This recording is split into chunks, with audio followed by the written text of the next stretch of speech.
Board চ্যালেঞ্জের result তোমরা পেয়েছো। এক্ষেত্রে 2024-এর বৃত্তির ফলাফলটা কবে প্রকাশ করবে এবং তালিকা তোমরা কবে দেখতে পারবা সে প্রসঙ্গে একটু কথা বলি। অনেক শিক্ষার্থী বৃত্তি নিয়ে কথা বলছিলাম, তাদেরকে আমি চেষ্টা করছি এই ভিডিওতে প্রপার একটা ইনফরমেশন দেওয়ার এবং রেজাল্টের পুরো ব্যাপারটা বলার। কোথা থেকে ফলাফল দেখতে পারবা, ফলাফল কোথায় কোথায় প্রকাশ করা হবে, কারা কারা টাকা পাবা, কত টাকা পাবা এবং তোমাদেরকে কত বছর টাকা দিবে, সব কিছু আমি তোমাদেরকে একটা বিজ্ঞপ্তি গত বছর রেজাল্ট থেকে দেখাই, তাহলে পুরো ব্যাপারটা এক্সপ্লেন করতে পারবো। তোমাদের এখানে বৃত্তি প্রদান করা হবে তোমাদের জুলাই মাস হতে তোমাদের এই মানে টাকাটা দেওয়া শুরু হবে। তো যারাই টাকা পাও না কেন, দেখা যায় অলরেডি কিন্তু এখন ডিসেম্বর চলে, তোমরা সেই জুলাই মাস থেকে টাকাটা পাবা। অর্থাৎ তোমরা যখনই ভর্তি হবা বিশ্ববিদ্যালয়ে তখনই তোমাদেরকে, বা যখন তোমরা বৃত্তি টাকাটা পাবা সাথে সাথে তোমাদেরকে কিন্তু পিছনে টাকাটা তারা দিয়ে দিবে, এই একটা ব্যাপার। এবং যে সকল শিক্ষার্থী বৃত্তি পাবা তাদেরকে কোনো প্রকার বেতন নিতে পারবে না, তারা বিনা বেতনে অধ্যয়ন করার সুযোগ পাবে, এটা কিন্তু তারা বলে দিয়েছে এখানে। তো এটা একটা গুরুত্বপূর্ণ বিষয়। এরপর হচ্ছে টাকার অ্যামাউন্টটা নিয়ে বলা হয়েছে যে তোমার প্রতি মাসে মেধাবৃত্তির ক্ষেত্রে 825 টাকা পাবা এবং বছরে প্রতি মাসে 1800 টাকা পাবা। সাধারণ বৃত্তির ক্ষেত্রে প্রতি মাসে তুমি পাবা 375 টাকা এবং বছরে পাবা 750 টাকা। এবং এই টাকাটা পাবা কোর্সের মেয়াদকাল। তুমি যদি জাতীয় বিশ্ববিদ্যালয়ে অনার্স করো তাহলে তুমি 4 বছরে টাকাটা পাবা। তুমি যদি মেডিকেল করো সেই অনুযায়ী তুমি টাকা পাবা। নার্সিং করলে 3 বছর পাবা।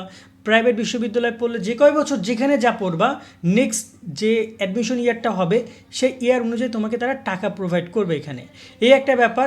এবং এখানে টাকাটা তোমরা পাবা যখন তোমাদের রেজাল্ট প্রকাশ করবে, তখন J2B পদ্ধতিতে যে সকল ব্যাংক আছে অনলাইন ব্যাংকিং, সেই ব্যাংকিংয়ের তথ্য যে কলেজে তুমি ভর্তি হবে সেই কলেজে গিয়ে 7 দিনের মধ্যে জমা দিবা।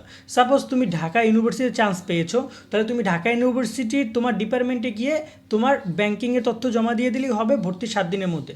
তুমি যদি ভর্তির 3 মাস পরেও, তা ওই ভর্তির 3 মাস পরে গিয়ে তুমি টাকাটা ডকুমেন্ট জমা দিয়ে গেলেও হয়ে যাবে তোমার।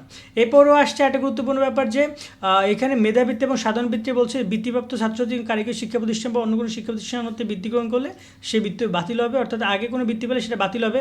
এবং এখানে বৃত্তির যোগ্যতা নিয়ে বলা হয়েছে যে সকল শিক্ষার্থী সাধারণ বৃত্তির ক্ষেত্রে 3 পয়েন্ট হচ্ছে ন্যূনতম যোগ্যতা, যাদের 3 পয়েন্ট তারা এখানে বৃত্তি পাবে সাধারণ শিক্ষার্থীদের ক্ষেত্রে। তবে মেধাবৃত্তির ক্ষেত্রে রিকোয়ারমেন্ট হচ্ছে GPA 5। ওকে, যারা GPA 5 পাবে তারা মেধাবৃত্তি পাবে।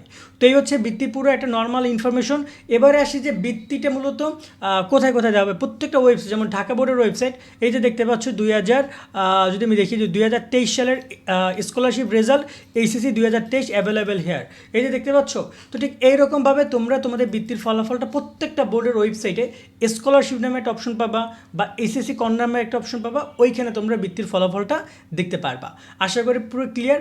দেন এখানে বৃত্তির ফলাফলটা কবে দিবে, এটা একটা গুরুত্বপূর্ণ কোশ্চেন। আর বৃত্তির ফলাফলটা কিভাবে খুঁজে বের করবা, এখানে জাস্ট তুমি তালিকা দেখবা, উপরে নাম কি লেখা, ট্যালেন্টপুর মানে মেধাবৃত্তির কথা বলা হয়েছে। এখানে যদি তোমার রোল নাম্বার থাকে, তোমার নাম থাকে এবং তোমার কলেজের নাম থাকে, দেন ইউ গট ইট এবং তুমি পেয়েছো বৃত্তি। ব্যাপারটা বুঝেছো?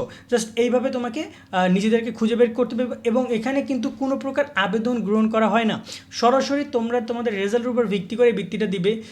বিভিন্ন কলেজ পর্যায়ে 4 জন 5 জন 10 জনও দেয়, আর ঢাকার কলেজগুলোতে তাই করে, বাট গ্রামের কলেজগুলোর ক্ষেত্রে 2 জন 3 জনকে দেয়। এভাবে জেলা পর্যায়ে বা উপজেলা পর্যায়ে তারা বন্টন করে থাকে। ঢাকা বোর্ডে বৃত্তির পরিমাণ একটু বেশি, এটা সত্য কথা। ঢাকা বোর্ডে বৃত্তি বেশি দেয়, অন্যান্য বোর্ডে অন অ্যাভারেজ দেয়, বাট 20 থেকে 25,000 শিক্ষার্থী এখানে বৃত্তি পাবা। আরেকটা ব্যাপার হচ্ছে যে এই বৃত্তির ফলাফলটা কবে দিবে। দেখো, গত বছরের কথা যদি আমি বলি, গত বছরের রেজাল্ট প্রকাশ করা হয়েছিল 26 নভেম্বর, আর তারা এখানে বৃত্তির ফলাফল প্রকাশ করেছিল অলমোস্ট 21 জানুয়ারি। তো 21 জানুয়ারি তারা প্রকাশ করেছে, 26 নভেম্বর 26 ডিসেম্বর 1 মাস, 26 জানুয়ারি 2 মাস, অলমোস্ট 2 মাসের মধ্যে তারা ফলাফল প্রকাশ করেছে। তোমাদের ক্ষেত্রেও তাই হবে। তোমরা সর্বোচ্চ যদি বলি ডিসেম্বরের মধ্যে তোমরা তোমাদের বৃত্তির ফলাফলটা পেয়ে যাওয়ার কথা, কারণ বৃত্তির ফলাফলটা তারা সেভাবেই প্রকাশ করবে, খুব দ্রুত তারা প্রকাশ করার চেষ্টা তো করবে। এক্ষেত্রে হয়তো বা সর্বোচ্চ যদি বলি তোমরা ডিসেম্বরের মধ্যে, ডিসেম্বরের আগেও পেতে পারো, ডিসেম্বরের পরেও পেতে পারো, মধ্যেও পেতে পারো, বাট ডিসেম্বরে তোমাদের বৃত্তির ব্যাপারটা কমপ্লিট হবে। তো তোমরা কারা কারা বৃত্তি পাচ্ছ এবং সেই তালিকাটা, এবং প্রত্যেকটা বোর্ডের ওয়েবসাইটে এই তালিকাটা তোমরা পাবা। এক্ষেত্রে তোমরা কোনোভাবে ভয়ভীতি ভাইও না বা এমন কোনোভাবে ভাইব না যেখানে আবেদন করতে হবে টাকা পাবো না বা কিছু একটা। তালিকা অফকোর্স পাবা, এক্ষেত্রে খোঁজখবর রাখবে, তালিকাটা একটু চেক করবা। আর তোমাদের তালিকাগুলো আমরা আমাদের চ্যানেলে বা shobhanশ্রী.com তালিকাগুলো আমি দিয়ে দিব যখনই রেজাল্টগুলো পাবলিশ হবে। সো চিন্তা করবে না। সকালে অনেক অনেক ভালো থাকবা। আজকের মতো এখানে বিদায় নিচ্ছি। আল্লাহ হাফেজ।